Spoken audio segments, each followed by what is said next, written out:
Hello everyone, welcome to CyberScoop TV. Greg Otto here, coming to you from the floor of the 2020 RSA Conference. And I'm talking with Daniela Perlmutter, the VP of Marketing for CyberInt's. Thank you for joining us today. Thank you. Thank you for having me. So tell us a little bit about CyberInt's. What exactly do you offer in terms of a cybersecurity service? Okay, so CyberInt's is an intelligence-driven detection and response service provider. Okay. So basically, we provide managed services, and we are really a threat intelligence provider. Okay. We have a very robust suite, which includes also the threat intelligence, deep and dark web and open web monitoring of attacks and threats targeting our customers, as well as scanning and mapping and uncovering their entire digital environment. Okay. And understanding really in their digital presence, which could be weaknesses and entry points for threat actors to take advantage of to attack our clients as well. In addition to that, as part of the threat intelligence suite, we also have a solution for really scoring and assessing the risk of third-party partners. So if you think of an organization, and we serve mostly digital businesses, they are very active in the online digital environment, and they rely heavily on third-party software vendors and other vendors.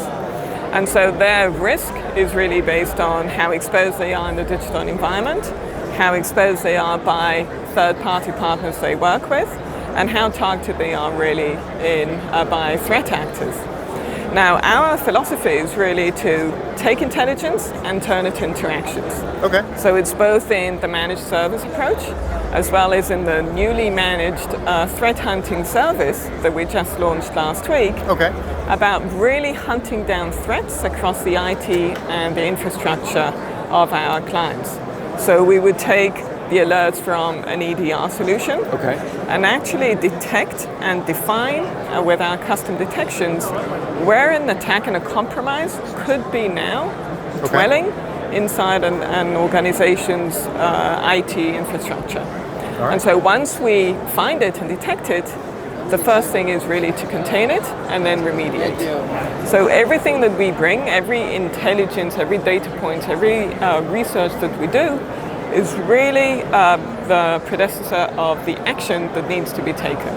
And so this is really the value that we provide our clients. It's not just knowing, it's also acting for them to make sure that cybersecurity really enables them to carry on with their business and, just manage their risk. Right.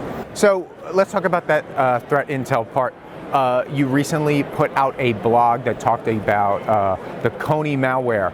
Or I believe it was the Kony group that put out this malware. And one of the big things that they relied on was living off the land, using what is available to them just out there on the web. Talk to me a little bit about what you've seen in this group, and also just other attack groups that are living off the land when it comes to what they're trying to achieve. That we believe is Iranian. Okay. That really the idea is to take nation-state groups and use available TTPs, tools, tactics, and procedures to attack other nations. And it actually rose more significantly after the Soleimani assassination, right? So that was back in January, where there was physical stuff happening in the physical world, but there was also a lot of activity in the underground world, in the cyber world. And that's where we saw really a lot of groups, and different groups actually, originating, believed to be from Iran, that were targeting also aviation agencies of the US and their allies, with all sorts of tools and tactics and procedures that we've seen happening across the cybersecurity world. Like one tactic, for instance, was spear phishing the aviation workers with recruitment and job offers.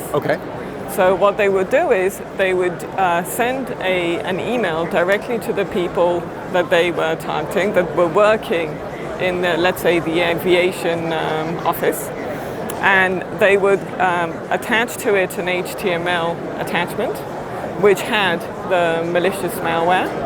But the urgency of that email and the relevance of that email to the person who's reading it made it so genuine.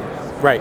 And so as human beings, we just tend to, if it's relevant to us, we tend to believe it's by someone who knows us, and it's, especially if it's a job recruitment offer, you typically take advantage of that, right? Right. So let's talk about the targets that this group went after a little bit, because there doesn't seem to really be a common thread. They went after U.S. aviation, but there were targets in Japan, there were targets in Vietnam, there were targets in Romania. Even at a nation-state level, I feel like there is a little bit of a human element in the pray and spray that seems to be happening here, where it's just, we're just going to put this out there, and whatever we get back, that's just, we might get lucky. Do you find that even the elite nation-state groups follow that a little bit, in that it's just, okay, we're just going to put this out there and we're not going to be so targeted all the time. We're just going to pray and spray and hope we get something back that is worth our while? So what is interesting, and that's a trend we're seeing throughout the threat landscape, the cyber threat landscape, and we recently also launched our annual research. We have a very extensive research on CyberInt's. And what we're seeing is that it's not just that the attacks are scaling and growing, it's the fact that they're using the same tried and tested TTPs, right? But the prevalence of them are available in an order of magnitude that wasn't before. And there's like an underground economy to actually trade with those TTPs, which are really software tools if you think of it.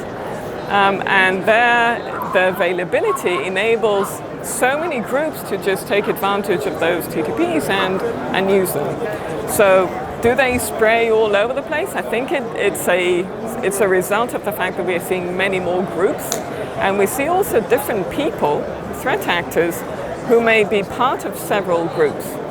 And that enables to use those TTPs and then just to target it could be allies of a nation that they're targeting. So if, for instance, that Iranian group, they're targeting the US, they will also target their allies. Right. And, we saw the specific countries that were really targeted, and you're right, it's a host of countries. But the issue is that it's just scaling in the amount and order of magnitude that those TTPs are being used. Great. Daniela, really appreciate your insights. Thanks for joining us today. Thank you very much. For all of our videos, check out our YouTube channel. And for more coverage on RSA, check out cyberscoop.com. I'm Greg Otto. Thanks for watching.